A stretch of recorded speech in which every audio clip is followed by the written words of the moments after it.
Chers étudiants, chers auditeurs, bonjour. Bienvenue à la méditation de l'Évangile du jour, en ce mercredi 15 avril. Nous sommes dans l'octave de Pâques et nous continuons à déployer la joie de cette fête de la résurrection. Nous quittons aujourd'hui l'Évangile de Jean pour méditer un épisode bien connu de l'Évangile de Luc, les disciples d'Emmaüs. Alors, cheminons ensemble avec eux. Au nom du Père et du Fils et du Saint-Esprit. Amen. Alléluia, Alléluia, Alléluia. Christ, louange à toi. Évangile de Jésus-Christ selon saint Luc, au chapitre 24, versets 13 à 35.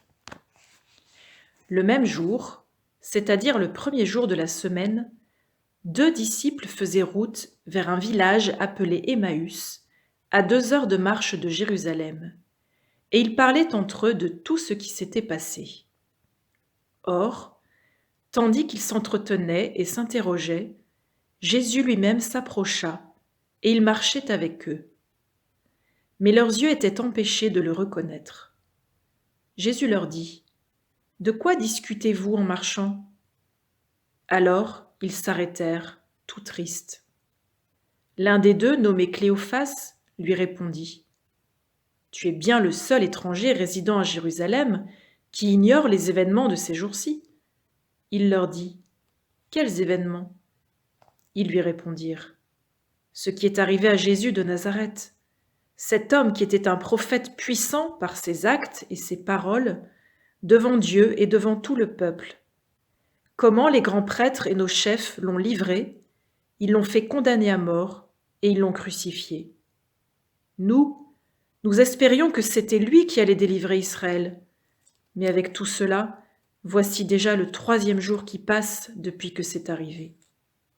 À vrai dire, des femmes de notre groupe nous ont remplis de stupeur. Quand, dès l'aurore, elles sont allées au tombeau, elles n'ont pas trouvé son corps.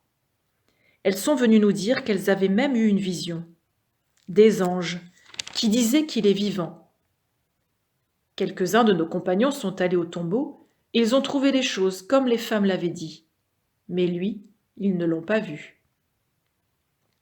Il leur dit alors : « Esprit sans intelligence, comme votre cœur est lent à croire tout ce que les prophètes ont dit, ne fallait-il pas que le Christ souffrît cela pour entrer dans sa gloire ? Et, partant de Moïse et de tous les prophètes, il leur interpréta, dans toute l'Écriture, ce qui le concernait. Quand ils approchèrent du village où ils se rendaient, Jésus fit semblant d'aller plus loin. Mais ils s'efforcèrent de le retenir. « Reste avec nous, car le soir approche, et déjà le jour baisse. » Il entra donc pour rester avec eux.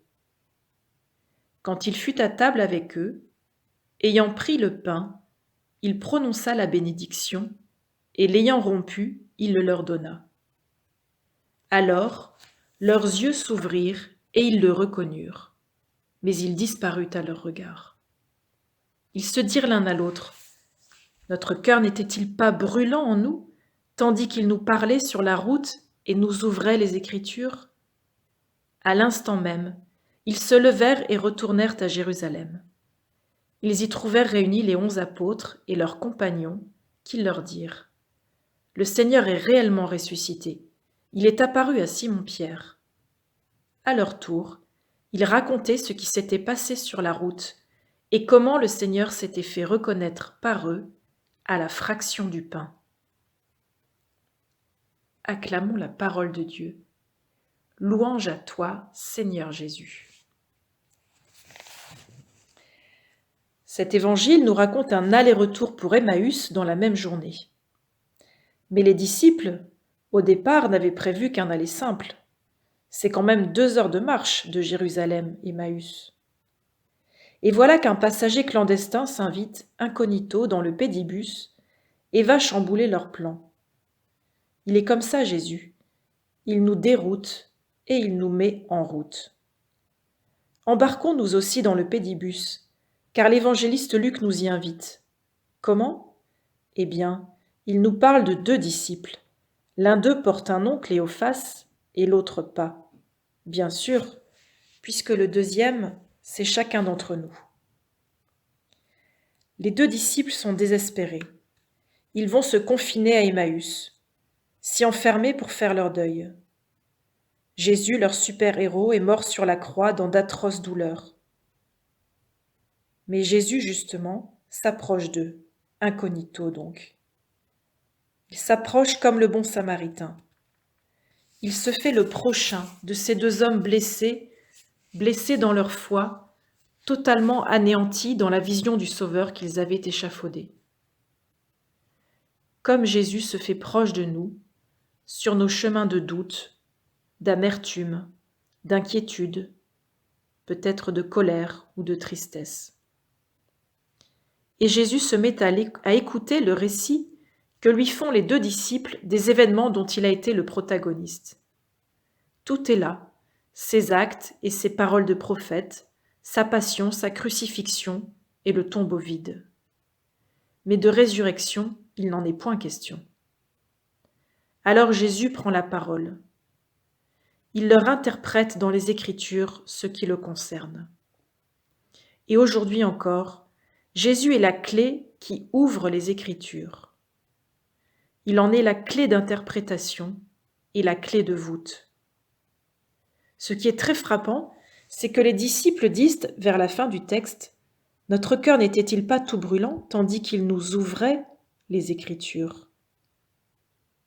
Dès lors, on peut dire que ce récit est celui d'une marche vers Emmaüs, certes, mais aussi celui d'une traversée des Écritures. Le poète Jean de Bruyne disait « Un livre s'ouvre en 2, comme la mer, pour un passage. » Ainsi, Jésus nous fait traverser la Bible comme les Hébreux traversent la mer Rouge. Traversée pascale, de la mort à la vie, de l'esclavage à la liberté, des ténèbres à la lumière. Il est aussi celui qui ouvre des chemins dans nos cœurs quand nous mettons notre confiance en lui.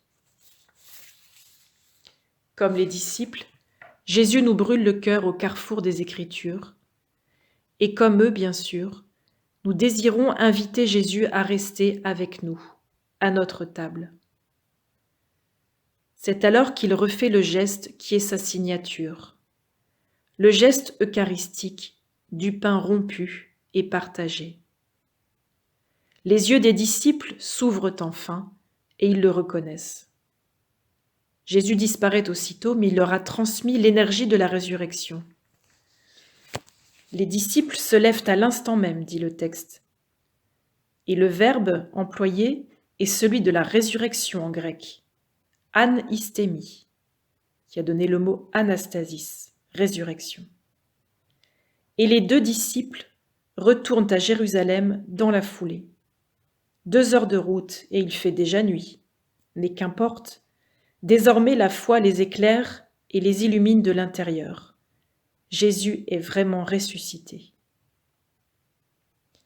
Seigneur Jésus, merci de nous accompagner sur nos chemins d'Emmaüs.